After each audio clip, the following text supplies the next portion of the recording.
Hey guys, in this video, we're going to take a look at how you can enable or disable use Samsung Pass verification to sign into Samsung account on the Samsung Galaxy S23 series.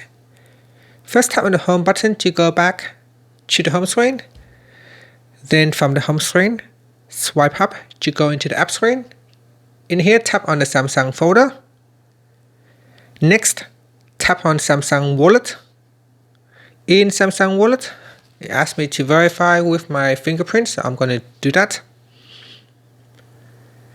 Then I'm going to tap on the back key to go back to my wallet homepage. From here, tap on the menu tab at the bottom. Next, tap on the settings icon at the top. Then we go down and tap on Samsung Pass verification. In here, tap on use to sign into Samsung account. Tap on the toggle button to allow the device to use Samsung Pass to sign into Samsung account or not.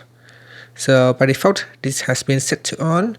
When it is on, we can use Samsung Pass to verify our identity, and it will allow us to sign into Samsung account.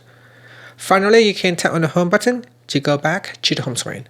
Thank you for watching this video. Please subscribe to my channel for more videos.